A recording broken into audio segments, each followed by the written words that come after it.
If you should travel to the island of Sodor, you'll hear booming whistles and wheels pounding the rails as the steam engines go about their work.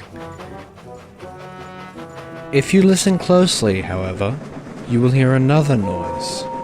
From a faraway part of the island, the drone of snorting machines and scraping steel dances in the air. These are the sounds of the ironworks. Harry and Bert seldom ventured outside the ironworks. Their yard is littered with scrap, which they spend their days shunting into the smelter's shed. Lately, there seemed to be more to melt down than ever. The Diesels enjoyed their grim work, but it was evident they needed help. One evening, Harry and Bert were resting when a familiar horn cut through the air.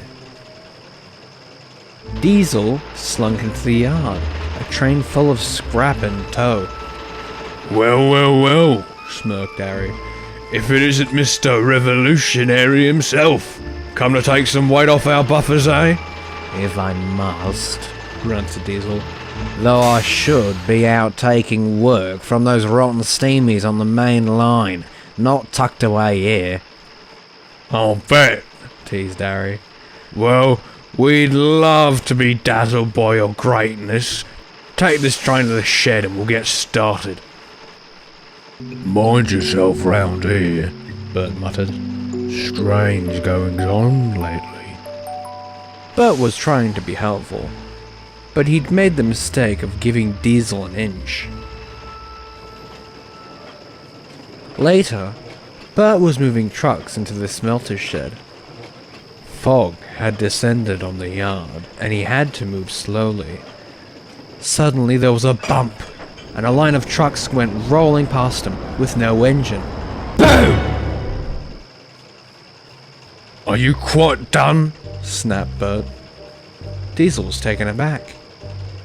You're meant to be helping us. Don't know why I even bothered to come. Harry and I can do this ourselves. Diesel fumed off without another word.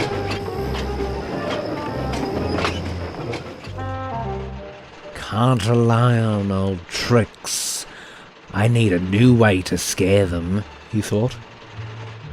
The echoes of the smelting sheds faded as Diesel ventured further into the sidings. The night wind blew through the frames of the old trucks and engines, which sat languishing under the years of rust. Filth, muttered Diesel. Though perhaps they have some use now. Which one to scare them with? Blunted shit.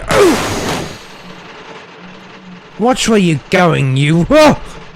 Diesel had been lost in thought. He didn't notice what sat on the end of his line. A huge tender engine.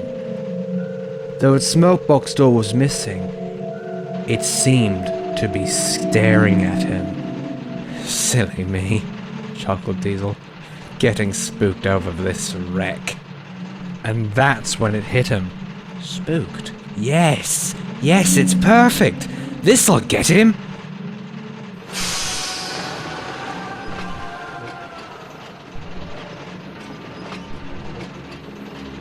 Slowly, Diesel pulled the hulking mass out of the siding. It creaked and rocked along the rails, as if it might collapse at a moment's notice. Diesel didn't care. He was eager to spook the twins. Let's see them keep their nerve when this thing comes creeping up behind them.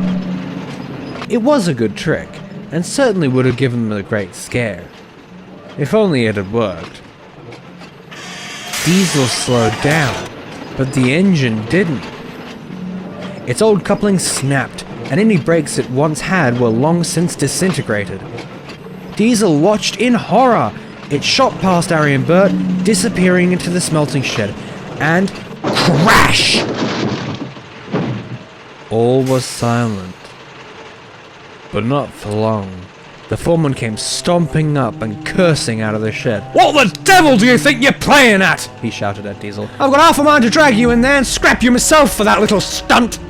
Diesel went pale. "You take that iron beast back to where you found it this instant, and you can stay with it, unless you plan on smartening up!"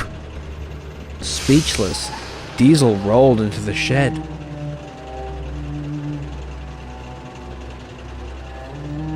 The engine was still. The red glow of the molten steel flashed across its old boiler.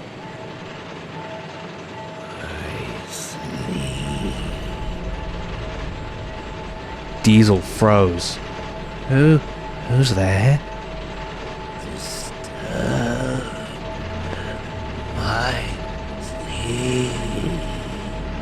Very funny, you two. Truly terrifying, Diesel grunted. He looked back. Ari and Bert were nowhere to be seen. It was just him and the engine. With more care than he usually took, Diesel pulled the engine from the shed and set off towards the sidings.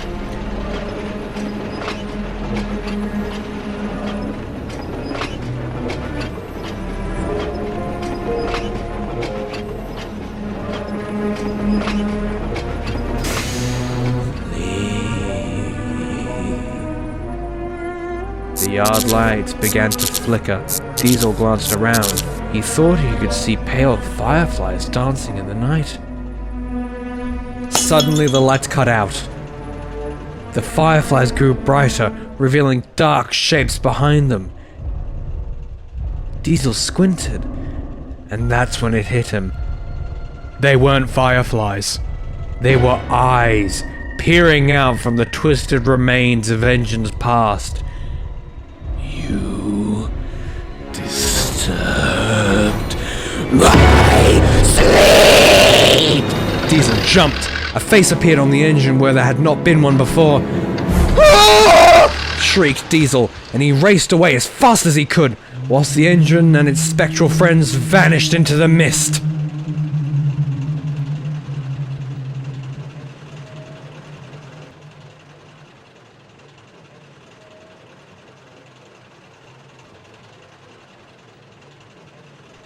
Where have you been? Demanded Ari when Diesel returned. Trying to leave us all the work, eh? I'm sorry, stammered Diesel. I'll get right back to work. For the rest of the night, Diesel didn't say a word. He worked without a fuss and gave the twins a run for their money.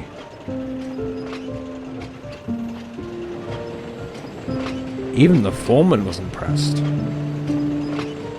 All the while, he kept looking back towards the sidings, just to make sure he wasn't being followed.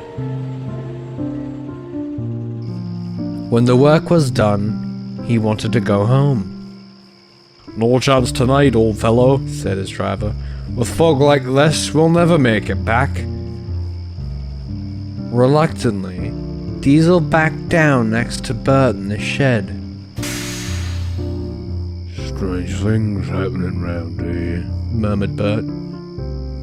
"Oh yes, very strange things." The twins fell asleep, but Diesel stayed awake. It must have been all the fog, he thought. Yeah, that's it. That's the last time I let those ironworks imbeciles fool me. I bet it was all they're doing, letting them wait. I'll get them one day. And with that, Diesel fell asleep, having assured himself that the old engine and its ghostly companions were all in his mind. Or were they?